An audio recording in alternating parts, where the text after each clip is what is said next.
हर हर महादेव। ओम नमः शिवाय। नाड़ी विज्ञान और प्राण ऊर्जा का संचार इस सूर्य नाड़ी का अंतिम भाग होगा।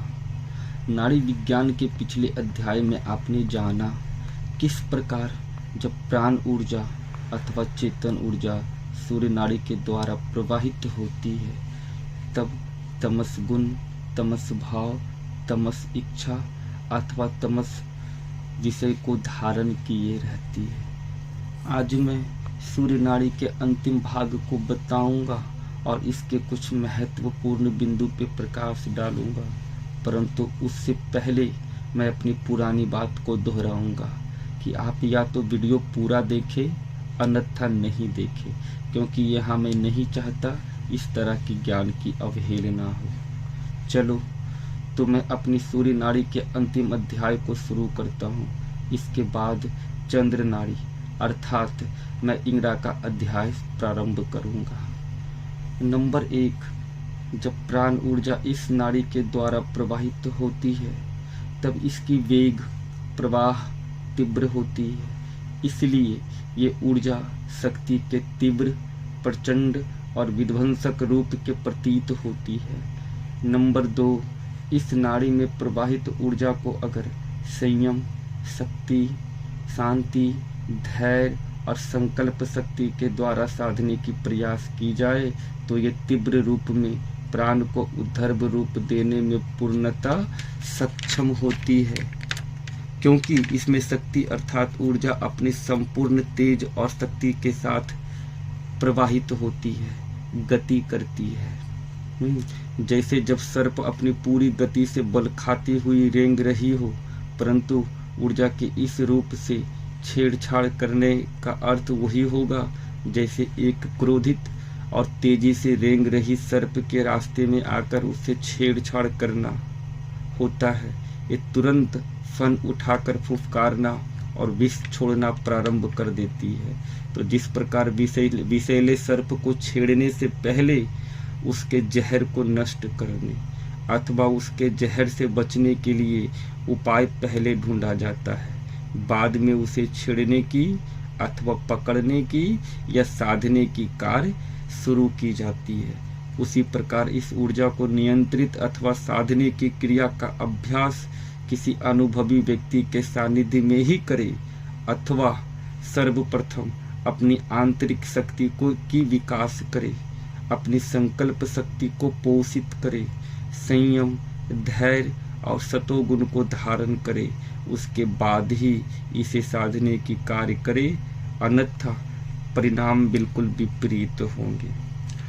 तंत्र के क्षेत्र में इस ऊर्जा को जो साधने की प्रावधान है उसे वाम मार्गी कहा जाता है। वाम मार्गी इसलिए कहा जाता है क्योंकि शिव के बाएं अंग में शक्ति का स्थान होता है और ये बाएं अंग में स्थित शक्ति ही ये 3 गुणों की प्रतिनिधित्व करती है और इसकी स्वामिनी है। नंबर 4, योग के अथवा ध्यान के माध्यम से जब इसे साधने की प्रक्रिया की जाती है तो सर्वप्रथम स्वयं को इससे अलग समझने और देखने और रख कर इसे साधने की कार्य की जाती है। अर्थात जैसे ही व्यक्ति विषय को विषय के रूप में, भाव को भाव के रूप में, विचार को विचार के रूप में और इच्छा को इच्छा के रूप में देखना अथवा अनुभव करना शुरू कर देता है, वहीं वो इसके नकारात्मक प्रभाव से दूर हो जाता है और उसकी असर उसके चित्त अथवा इंद्रियों पे अपनी प्रभाव उस रूप से नहीं छोड़ पाती है और इसकी गति नियंत्रण में आनी शुरू हो जाती है। परंतु वर्तमान समय में जब विषय हावी होता है तो व्यक्ति स्वयं को विषय स्वरूप ही मानता है। जब कोई इच्छा या भाव जागृत होती है तो व्यक्ति स्वयं इच्छा अथवा भाव स्वरूप हो जाता है। जब विचार जागृत होता है तो व्यक्ति स्वयं विचार स्वरूप हो जाता है। अर्थात व्यक्ति चेतना में ही जड़ता को धारण करने लगता है, जिस पश्चात साधने वाला और जिसे साधा जाना है उसमें कोई अंतर, दूरी अथवा अलगाव नहीं हो पाती है। और वो उसी ऊर्जा की गति वेग प्रवाह के साथ सूखे पत्ते के भांति उसके साथ बहता चला जाता है। नंबर 5, अब सच बोलूं तो भले ये नाड़ी तमस स्वरूप है, तमस गुण को धारण किए रहती है, परंतु इसमें अति तीव्रता है, अति वेग है और ये संपूर्ण शक्ति के साथ गति करती है। इसलिए अगर व्यक्ति के अंदर साधक तत्व है अथवा अगर किसी व्यक्ति को सही मार्गदर्शन प्राप्त हो जाए तो इसे अपने ढाल के रूप में प्रयोग कर इसकी दिशा रूपांतरित कर इससे हर वो इंद्रियां अथवा नाड़ी को जागृत करने की क्षमता पालेगा जिसमें अनेकों सिद्धियां विराजमान होती है या जो स्वयं सिद्धि स्वरूप होती है। नंबर 6, वामपंथ के द्वारा जितनी भी तामसिक ऊर्जा को साधने की प्रयास की जाती है, तंत्र के माध्यम में आप ऐसा मान करके चलो कि हर वो ऊर्जा, हर वो सिद्धि इसी नाड़ी में विद्यमान होती है या फिर इस नाड़ी में प्रवाहित हो रही ऊर्जा ही उस सिद्धि स्वरूप होती है।